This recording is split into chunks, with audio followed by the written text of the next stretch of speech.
हम यहां कर क्या रहे हैं, हमें कैसे मूर्ख बना रखा है इस काल भगवान ने। पुण्यात्माओं, आप जी के ऊपर इतना दबाव है इस काल का कि आप सत्संग सुनते हो, आत्मा एक बार फड़फड़ी सी लेती है, एकदम जाग जाती है, इसको भय सा लगता है कि सचमुच ये क्या जीवन है, और पिछला इतिहास याद दिलाया जाता है कि आप जी तो एक पुत्र प्राप्ति करके यूं सोच रहे हो कि मैं इस बच्चे को पता नहीं क्या बना दूं, ये यूं बन जाए, ये ऐसे कर दे, इसको अच्छा पढ़ा दूं। प्रत्येक माता पिता का यही उद्देश्य होता है, लेकिन कितने बच्चे कैसे व्यवस्थित होते हैं ये भी अंडरस्टूड है। तो परमात्मा ने हमें यही बताया कि जो भी कुछ आपको मिल रहा है ये आपके पूर्व संस्कारों का परिणाम है, और वही मिलेगा चाहे कितना ही यत्न कर लो, कितना ही कुछ कर लो, उससे ज्यादा आपको नहीं मिल पाएगा। हाँ, परमात्मा कबीर परमेश्वर की शरण में आने के उपरांत आप जी को आपके भाग्य से अतिरिक्त सुख तो मिल सकता है और दुख आपका निवारण हो जाएगा। उसके बाद की बातें हैं जब हम परमात्मा को पहचान कर उसकी शरण ग्रहण कर लेंगे। उससे पहले किसी को भी जो भी प्रारब्ध में लिखा है वही मिलेगा, चाहे कितनी यत्न कर लो, कितनी कोशिश कर लो, और कितना ही कुछ आप तगड़बाजी में डालो। तो परमात्मा हमें याद दिलाते हैं कि यहां तुम किस वस्तु को लेकर जीवित हो। परमेश्वर कबीर जी ने बताया है कि बिन उपदेश अचंभ है, बिन उपदेश अचंभ है, ये क्यों जीवित हैं प्राण, और भक्ति बिना का ठोड़ है, ये नर नाही पाषाण। ओए होए,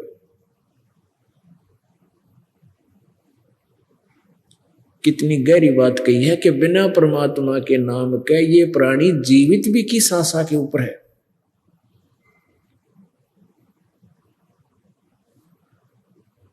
और भक्ति बिना कहां ठोर है, ये नर नहीं पत्थर है, ये जो भगवान के निकट नहीं आ रहे। अगम निगम को खोज ले और बुद्धि विवेक विचारे, उदय अस्त का राज मिले है तो बिन नाम बेगारे। ओए होए,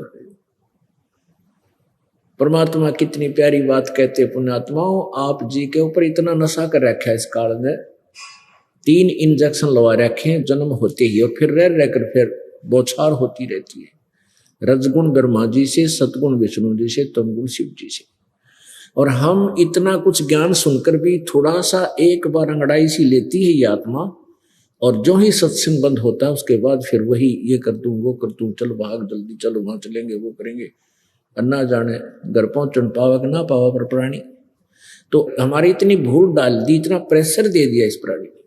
तो परमात्मा फिर अपने जैक से इस प्रेशर को उठाता है, हमारी बुद्धि को क्या बताता है, अगम निगम को खोज ले बुद्धि विवेक विचारे, उदय अस्त का राज मिले है तो बिन नाम बेगारे। ओहो, बेगार कहते हैं 3 लोक का राज जीव को जय कोई दे, और लाख बधाई के करे जय नहीं नाम तेने। अपने आत्मा विचार करना, हम अपने जोड़ जुगाड़ में इस पेट के लिए, अपनी रोजी रोटी के लिए सारा जीवन बर्बाद कर देते हैं, और हमारा गुजारा बनता नहीं, कुछ ना कुछ त्रुटि रह ही जाती है और मृत्यु ही हो जाती है। लेकिन हम जो सोच रहे होते हैं वो कंप्लीट नहीं होता, और हो भी नहीं सकता, क्योंकि हम ऐसे स्थान पर रह रहे हैं जैसे सन 2000 के अंदर 26 जनवरी का वो दुखदायी दिन आज भी हृदय से हटता नहीं। भारतवर्ष अपना गणतंत्र दिवस मना रहा था, और सुबह सुबह 8 बजे एक भूकंप आया गुजरात में। 3-3, 4-4 मंजिल के मकान बना रखे थे, कोठी, जिसमें सारा जीवन खो दिया था बनाते बनाते।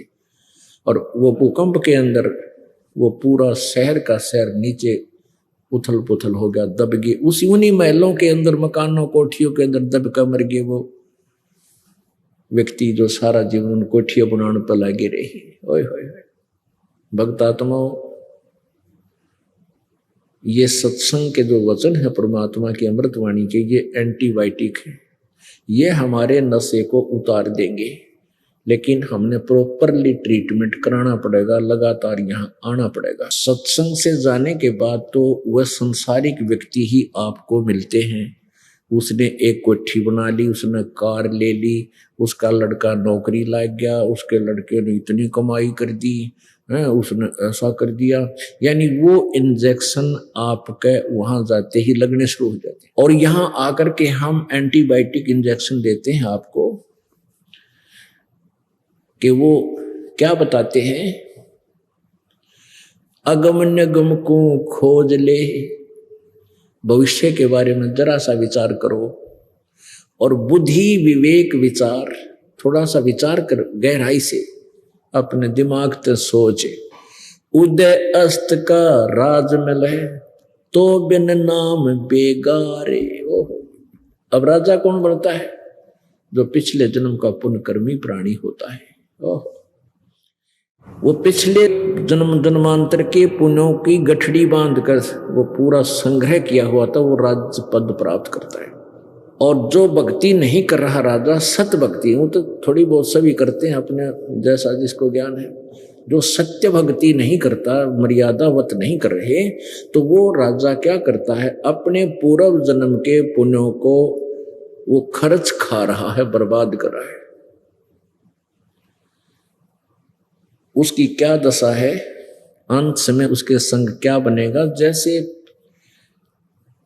पुराने समय की बात है, हम छोटे छोटे से थे, तो उस समय क्या होता था कि ये 3 व्हीलर होया करते, पेट्रोल के बड़े बड़े, इन तेथन कहा करते सिंपल भाषा में, कोई गणेश कह दिया करता, ये 3 पहिया वाले बड़े वाले। तो उससे हमारे गांव से वहां लाखन माजरा 7-8 किलोमीटर पड़ता है, छोटा सा गांव, वहां मेन रोड आ जाती है जींद और रोहतक वाली, वहां से फिर हम रोहतक जाते थे। तो उस 3 व्हीलर वाला वहां से लाखन माजरा से गांव तक आता जाता था, तो एक चला था वो। एक दिन वो आया नहीं, तो हम पैदल वहां पहुंचे 7-8 किलोमीटर। अगले दिन पता चला वो क्या बता रहा है कि कल मैं बेगार में फंस गया था।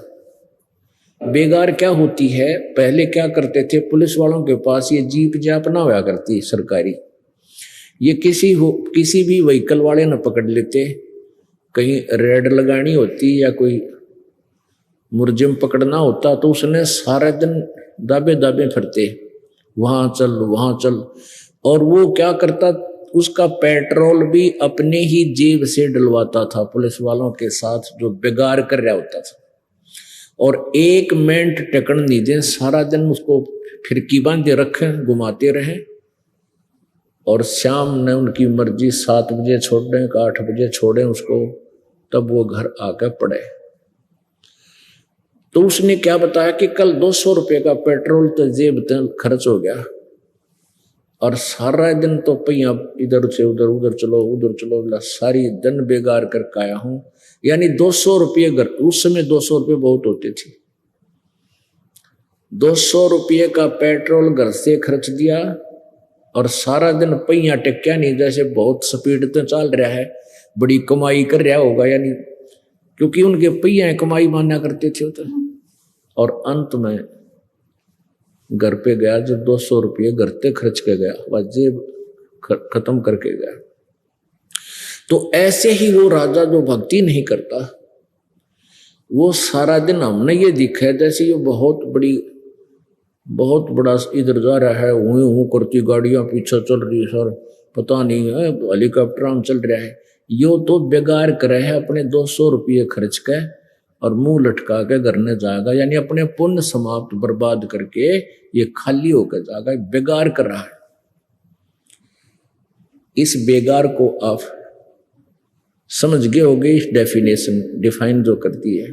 तो यहां परमात्मा कहते हैं अगम निगम को खोज ले, बुद्धि विवेक विचार, और उदय अस्त का राज मिले तो भी नाम बिगाड़े।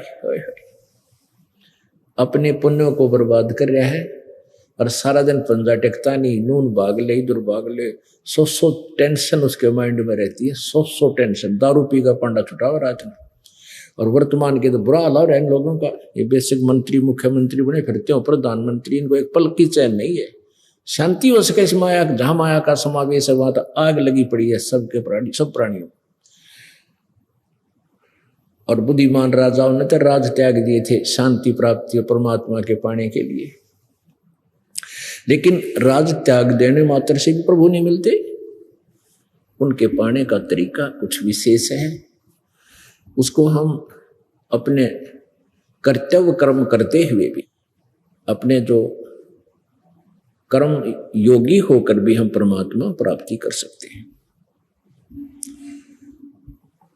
अब क्या बताना चाहते हैं प्रभु? तीन लोक का राज जीव को जय कोई देवे, तीन लोक का राज जीव को जय कोई दे, और लाख बधाई के कर जय नहीं नाम तेने।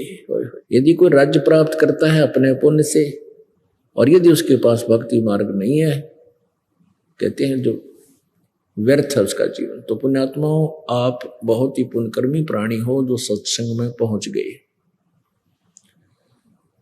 ये परमात्मा कबीर जी की रजा है और उन पुण्यात्माओं पर होती है जो उसके अति प्रिय होते हैं। सकल पदार्थ हैं जग माही, पर भाग बिना नर पावे नाही। आपकी बहुत पुण्य है, आप नहीं जान सकते आपकी किस्मत को, क्योंकि लाल को स्वयं मालूम नहीं तेरी कितनी कीमत है। जौहरी बताया करे, ये दास जौहरी है, और आप जी की पिछले पुण्य कितने हैं ये आपको नहीं मालूम। लखबर सूरा जो जही लखबर सावत दे, लखबर यति जहान में जो तो सतगुरु शरणा ले। न जाने कितने जन्मों से आप पुण्यकर्मी प्राणी रहे हो, प्रभु की शरण में रहे हो, साधनाएं की, फिर भूल भाल गए, बीच में छोड़ छाड़ गए वो कर, उन संस्कारों से आपको न जाने कितनी अच्छी अच्छी पद पोस्टें मिली हैं। इंद्र कुबेर ईश की पदवी, ब्रह्मा वरुण ब्रह्मराया, विष्णुनाथ के लोक को जाकर फिर भी उल्टा आया। होय होय। यानी इतनी अच्छी पुण्यकर्मी प्राणी भी आप रहे हो, ब्रह्मा विष्णु महेश की पदवी भी आपने प्राप्त की है। ओहो। और आज फिर घसियारे हो गए हम, आज फिर एक एक पैसे को तरस रहे हैं, क्योंकि हम यहाँ पुण्य करते हैं, भक्ति करते हैं, स्वर्ग में बर्बाद कर देते हैं, राजा बन जाते हैं और देवता बन जाते हैं, और अपने पुण्यों को बर्बाद करके फिर भिखारी बन जाते हैं। इस चक्कर को परमात्मा ने आके हमें समझाया है। तो क्या बताते हैं, परमेश्वर ने आके आवाज लगाई, चारों युग में संत पुकारे, कूक कया हम हेल रे, हीरे माणिक मोती बरसे, ये जग चुभता डेल रे। परमात्मा परमेश्वर कबीर जी कहते हैं कि चारों युगों में मेरे द्वारा दिए गए ज्ञान को मेरी प्यारी आत्मा, उन श्रेष्ठ आत्माओं संतों ने भी आवाज लगाई, रुक के मारे, हेले दिए, और मैंने भी आवाज लगा लगा के जगह जगह खड़ा होकर के ऊंची आवाज में गा गा के तुम्हें ये ज्ञान दिया। लेकिन हमें ना पहचान कर तुम इस शास्त्र साधना रूपी डले ढो रहे हो, जिससे तुम्हारे साथ कितना कष्ट हुआ, कितना दुख हुआ।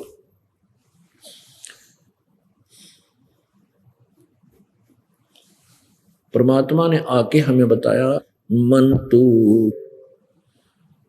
चल रे सुख के सागर, जहां शब्द सिंधूरत नागर। मन तू चल रे सुख के सागर, जहां शब्द सिंधूरत नागर।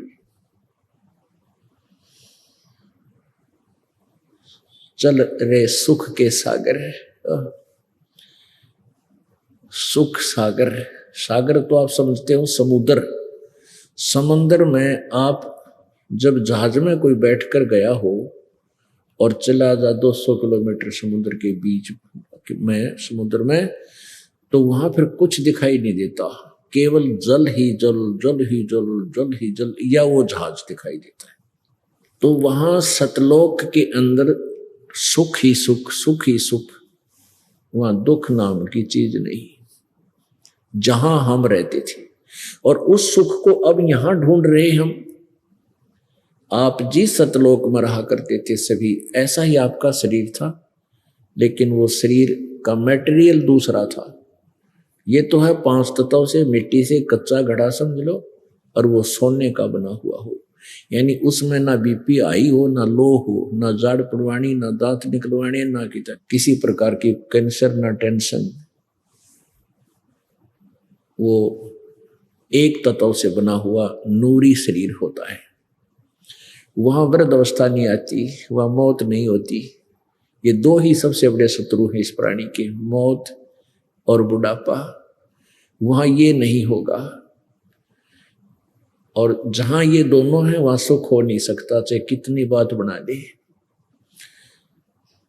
और परमात्मा की भक्ति से अब आप साधना करोगे तो यहां भी सहारा मिलेगा आपको। आपकी मौत अन्य प्राणियों की तरह नहीं होगी, यदि आप सतभक्ति नियम से, अंतरात्मा से, सच्ची लगन से अंतिम श्वास तक करते रहोगे।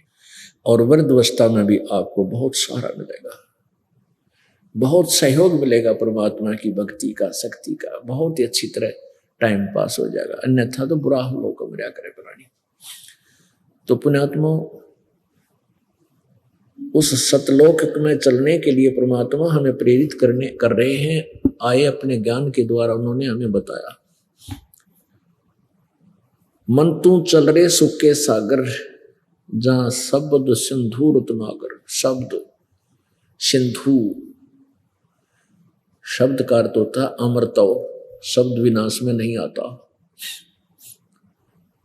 तो कहते वहां पूर्ण रूप से अमर हो जाएगा, कभी तेरी मृत्यु नहीं होगी, पुनः फिर जन्म नहीं होगा। सुख के सागर के बारे में कैसे डिफाइन किया प्रभु ने? शंखों लहर मेहर की उपजे, कहर नहीं जा कोई, दास गरीब अचल अविनाशी, सुख का सागर सोई। कभी आप एकांत में बिल्कुल शांत वातावरण में बैठे हो, अकेले हो, एक ऐसी हिलोर अंदर से उठती है, ना कोई शत्रु नजर आता है, ना किसी के साथ विरोध रहता है, सब अपने से महसूस होते हैं, इतना आनंद आता है। ओहो, कोशिश करने पर भी किसी के प्रति राग द्वेष नहीं बनता, लेकिन वो होती है थोड़े से समय की, फिर उसके बाद फिर वही कहर टूट जाता है, उसको ऐसे कर दूंगा, उसको ऐसे कर दूंगा, वो नुकसान हो गया, फलाना ऐसा हो गया। तो सतलोक के अंदर परमात्मा बताते, शंखों लहर मेहर की उपजे, सबके ऊपर रहम मेहर सी हो जाती है उस एक छोटी सी हिलोर में, यार कुछ समय के लिए। तो ऐसी वहां शंखों लहर मेहर की उपजे, और कहर नहीं जा कोई, दास गरीब। परमात्मा कबीर परमेश्वर जी ने गरीब दास जी महाराज जी को अपना ज्ञान दिया था, इनके कंप्यूटर में, इनके अंतःकरण में फीड कर दिया था। अब उसको गरीबदास जी बता रहे हैं, दास गरीब अचल अविनाशी, वो सुख का सागर सोई, सुख का सागर। जब तक आप ये सत साधना नहीं करोगे जो दास आपको बताने के लिए भेजा है प्रभु ने, तब तक आपकी दुर्गति समाप्त नहीं हो सकती। चाहे आप ब्रह्म तक की साधना करके ब्रह्मलोक में जा सकते हो, वहां पर देव पद प्राप्त कर सकते हो, इंद्र बन सकते हो, धन का देवता कुबेर बन सकते हो, देव धन का मंत्री जैसे वित्त मंत्री होता है, लेकिन उसके बाद फिर क्या बनोगे? पशु बनोगे, पक्षी बनोगे, गधे बनोगे, कुत्ते बनोगे, सुअर बनोगे। ओए होए, क्या बताया परमात्मा ने?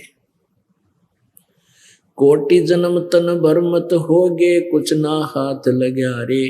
कुकर सुकर खरबया बोरे, कौआ हंस बुगारे। कोटि जन्म तू राजा कीन्या, मिटी न मन की आशा। भिक्षुक होकर दर दर घूम लिया, ये मिला न निर्गुण रासा। इंद्र कुबेर ईश की पदवी, ब्रह्मा वन धर्म राया। विष्णुनाथ के लोक को जाकर तू फिर भी उल्टा आया। असंग जन्म तन मर्त्या होगे, जीवित क्यों न मरे रे। 12 मध्य महल मठ बोरे, बहुर न देह धरे रे। दोजक बहिष्ट सभी तय देखे, राजपाट के रसिया। 3 लोक से तरपत नाही, ये मन भोगी खसिया। सतगुरु मिले तो इच्छा मेटे, पद मिल पदे समाना। चल हंसा उस लोक पठाऊं, जो आदि अमर अस्थान। 4 मुक्ति जहां चंपी करती, माया होरी दासी। दास गरीब अभय पद पर, सब मिले राम अविनाशी। गीता जी अध्याय नंबर 15 के श्लोक नंबर 1 से 4 में क्या बताया है कि उल्टा लटका हुआ संसार रूपी वृक्ष है। इसकी ऊपर को जड़ें तो पूर्ण परमात्मा समझो, नीचे तीनों गुण रूपी रजगुण ब्रह्मा, सतगुण विष्णु, तमगुण शिवजी रूपी शाखा समझो। और बीच में तना और मोटी डार क्या है, कौन है, इसके विषय में गीता जी में ज्ञान नहीं है। उसके लिए गीता जी अध्याय नंबर 15 के श्लोक नंबर 1 में कहा है कि जो इस संसार रूपी वृक्ष के सभी पार्ट्स के विषय में, सभी विभागों को भिन्न भिन्न बतावेगा, स वेदवित, वो वेद के तात्पर्य को जानने वाला है, अर्थात वो तत्वदर्शी संत है। गीता जी अध्याय नंबर 4 के श्लोक नंबर 34 में गीता ज्ञान दाता ने कहा है कि जो अध्याय नंबर 4 के श्लोक 32 में जिस सच्चिदानंद घन की वाणी अर्थात तत्व ज्ञान के विषय में जिक्र किया है, उस तत्व ज्ञान को तू तत्वदर्शी संतों के पास जाकर समझ।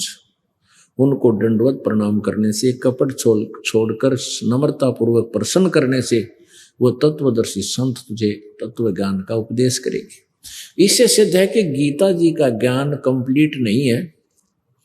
वो गीता ज्ञान दाता खुद कह रहा है कि उस पूर्ण परमात्मा की जानकारी, संसार रूपी उल्टे लटके संसार रूपी वृक्ष की सृष्टि रचना समझो, वो तत्वदर्शी संत से पूछो। और वो तत्वदर्शी संत होगा कैसा, 15वें अध्याय के प्रथम श्लोक में बताया है कि जो उल्टे लटके हुए संसार रूपी वृक्ष के सभी पार्ट्स ऑफ द बॉडी, उस ट्री के सब पार्ट्स को बता देगा, वृक्ष के सब विभागों को बताएगा, स वेदवित वो तत्वदर्शी संत है। तो परमात्मा 600 वर्ष पहले कबीर जी अपनी उस अमृत वाणी में, तत्व ज्ञान में, कबीर वाणी में बताया है, अक्षर पुरुष एक पेड़ है, निरंजन बाकी डार, और तीनों देवा शाखा है, भाई पाते रूप संसार।